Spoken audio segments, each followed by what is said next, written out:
What's going on, Eagles fans, and welcome back to another season of the Bird's Nest. Year 2 on our belt right now. Max, how you feeling about this year's Birds? They're coming back from a 32-6 win back to the link over the Atlanta Falcons, who were a 6-point favorite going into that matchup.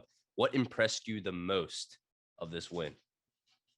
Well, I mean, the overall score, if you were not to watch the game and just check the box score, of course, you see 32-6. You think all phases of your game were great. And that's kind of how it was for the Eagles, right? Defensively, they played really well. Their defensive line was stout up front, linebacking core and secondary, not too much to highlight, which is a good thing because when your secondary is really exploited in the media through TV, whatever it may be, that's negative, of course, because they're under a magnifying glass, but this week it seemed to be very solid, not too much to nitpick about them. And then offensively, Jalen Hurts played well, very efficient, threw for 3 touchdowns, spread the ball around. You have to like what you saw from him through week 1. And the running backs, of course, played well, game well, and Miles Sanders looks like they're going to share the load. And with each one, picking up carries at a pretty moderate pace. You had Sanders in there, a few catches, Gainwell, a few catches. I mean, they're back and forth getting carries. Each one scored. I don't think Sanders scored, but Gainwell did score. Also scored another one that got called back because of penalty. But overall, super solid game. You have to be impressed of what you've seen from this team so far, and coaching it too. Got to give them credit.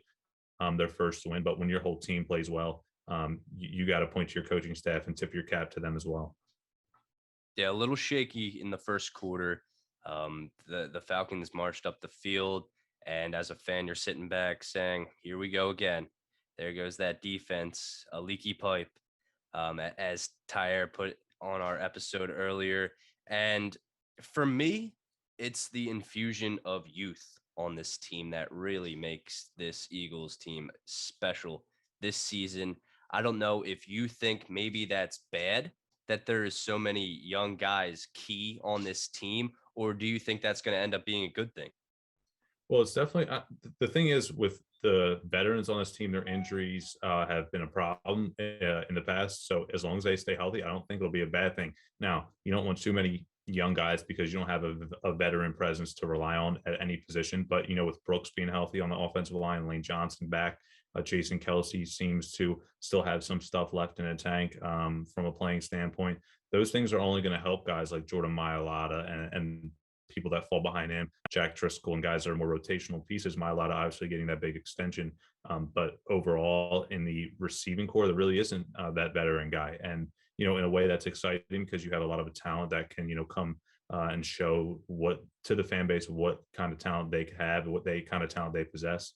And at the end of the day, when you have Smith, Rager, and Watkins, that's a ton of speed around your perimeter on the outside, and Dallas Goedert, who out of all the pass catchers is your most veteran presence outside of Zach Ertz. But Goedert, you expect to see the field more. As long as the veterans can stay healthy, I like where this team's at with leadership going forward. But if they start to get injured, which is like their MO, people in the media, again, like I mentioned, talked about it as there's last year where people want to look at Brooks's injury and Johnson's injury, and all of a sudden, if that happens, you're starting guys that are tying their shoe during the snap like we saw last year. So just going into more of the stats for these younger guys, you got Kenneth Gainwell, 9 rushes, 37 yards and a touchdown. Devontae Smith, 6 catches, 71 yards and a touchdown.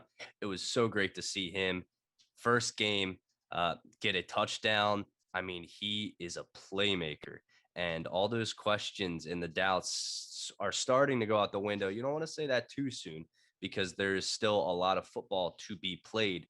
But looking ahead to Jalen Hurts, 27 to 35, 264 yards, 3 passing touchdowns. He was only sacked once. And then going to Miles Sanders, 15 rushing attempts for 74 yards, wasn't able to find the end zone. But Max, all the guys that I named, who is the most important in this season? Well, that's a good question. I think if you want to talk about the offensive side of the ball, you could make the argument it's Jalen Hurts because the quarterback, of course, is the most important position. And if he's not going to produce at a high level, then the team's going to obviously suffer because of that. The ball's in the quarterback's hands the most.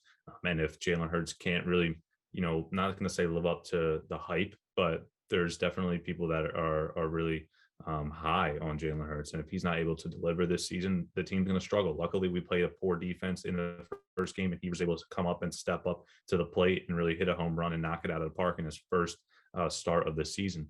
But he needs to continue to keep that up. This week upcoming is going to be a tall task. You have a better defense, a better team. Luckily, it's a West Coast team traveling east. Now, San Fran actually is going to go to West Virginia this week and practice. They're not going to fly back to San Fran, so they're going to try to stay on the East Coast to adjust more, flying from Detroit to West Virginia. So, not that that's going to make a big difference, but at the end of the day, you got to take advantage of Jimmy Garoppolo and what his weaknesses are. Yeah, I would have to say that for me personally, and this is a guy we haven't yet really talked about on this show, but Jalen Reagor, he's going to be important because, albeit he was here last season, but I think that if Jalen Reagor steps up and becomes a player, the Eagles drafted him as the Eagles no longer have to worry about drafting a wide receiver in their next draft. They can use those draft picks even more so to make a trade to fill another position or draft another position like offensive line or one where the guys are on their way out. You need a young guy to shadow those veteran players. And Jalen Reagor, bringing up his stats, was 6 catches, 49 yards, and a touchdown. He turned on the Jets for that touchdown.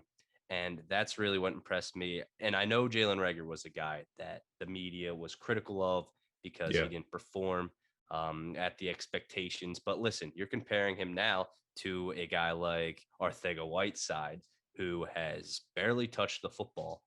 So that's an improvement on that standpoint. Are you leaning more towards that Reagor is going to have an impressive season, or do you think that was sort of a flash in the pan, maybe? Well, it's funny because I've kind of been back and forth on Rager. Originally, I wasn't high on him. I wanted Justin Jefferson, and then I tried to talk myself up last season, and then all of a sudden we drafted Devontae Smith. So it's like Rager kind of flew under the radar because me personally, I expect Devontae Smith to be a very, very talented and very good, great, even player in this league as a wide receiver. But Jalen Rager, you're right; it's a question mark. He has the skills, he's got the speed, he's got the talent. It's just about putting it all together, and it's going to be a crucial year for him. I like the offensive play style that he's able to utilize yesterday. You already mentioned his stat line. I don't need to say it again, but the targets are spread around, and he's going to get an opportunity here because behind him there isn't too much. You mentioned JJ Arcega-Whiteside. He's not going to be too much of a problem not eating into his targets. You got to remember Rager being a first round pick is going to get every opportunity to succeed. So I'm expecting him to have a good year. Will he have a better year than Devontae Smith, statistically speaking? Probably not. But you expect him to get around 700 to 800 yards. You would hope if he plays all 17 games, and you could even balloon that a little bit more with that extra game this year. So maybe even I don't expect him to be 1,000-yard receiver, but it's just about him finding his rhythm, finding his role. Because Sirianni talked about everybody needs to find their role on this team, and as long as you buy into your role, the team will benefit and ultimately have success. So I think he's going to have a good season. He just has to buy into that role and get to that 800, 900-yard mark. And if he can be able to give you 1,000 yards, that would just be icing on the cake. Exactly. And it was hard to stay a little patient with Jalen Reagor, considering the Eagles went with him instead of Justin Jefferson, a key player in last season, a top player, top wide receiver. But it more to come this season. And moving on to the 49ers matchup, a team that narrowly, it was close. They escaped with a win against the Detroit Lions.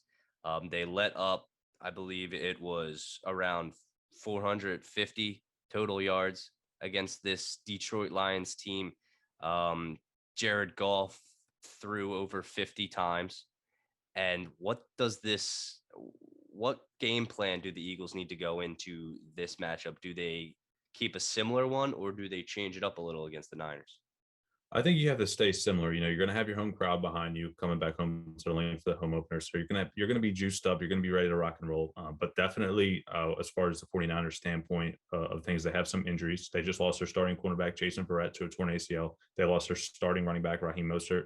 Now out for the year. When we recorded the podcast, I said 8 weeks he would be out, but he came out personally on his Twitter. I think within the last day, and he said that he's going to miss the rest of the year. So you're missing if you're a 49er fan, you're missing two big players. Now they have guys and depth to fill those positions, but you're going to have to take advantage of, Verrett being out. Maybe Devontae Smith now is not going to have to face too much of a tall task at the secondary position for the Niners, and he can get open. I'm already a great route runner. I have no problem with that, but keep to the same game plan. I don't think you don't be too flashy. I know T in our podcast said he wants to see more of a deep ball. I don't think you have to necessarily rely on it or even attempt it too much. Just continue to just chip away. It's a long season. We talk about that in baseball, 162 games. You're gonna go through lulls where you have bad moments. Same thing with this team. Now you don't want to combine that into loss after loss, but you're gonna have lull moments. Just stick to the game plan, and it's all about execution. On the practice field, you practice how you play as long as they're prepared and ready to go, and stay healthy. I like that. That's one thing I want to mention real quick before we wrap up is the health. They didn't have too many injuries coming out of the week one performance. All the offensive line looks healthy, didn't battle any tweaks or any soft tissue injuries, any little nonsense like that. So that's a huge positive going into this upcoming game. It's huge because this team, season after season, there's always big injuries that change the outcome of the season. But touching on Jimmy G and how he played for the Niners, he connected on 17 passes, over 300 yards. He got to the end zone with one of them. And you have Mitchell, their top running back, now rushing for over 100 yards. This team spreads the ball out just as much as the Eagles looked like they will. And I think it's going to be a close game, very close game against the Niners. And also, the Niners have Trey Lance back there. The Eagles, on the other hand, they have Joe Flacco and they have Gardner Minshew. So if something goes wrong, I'm leaning more towards Gardner Minshew, but hopefully we don't have to think about that. But the Niners are a good team, and people are sort of pushing aside the Eagles last game because it was the Falcons, and the Niners, that they just barely beat the Lions. So these are, in my opinion, they're pretty even. This is a pretty even matchup against the Niners and the Eagles, and maybe you could lean more towards that this game is at the link, even though the Vegas line is, I believe, at 3.5. Last time I checked, but let's hope next show we are talking about a Birds win, 2-0. Nick Sirianni leading them boys to an undefeated season so far with 2 games, hopefully. Yeah. But thank you guys for tuning in to this installment of the Birds Nest. Look forward to each episode dropping after every Birds game. Thank you.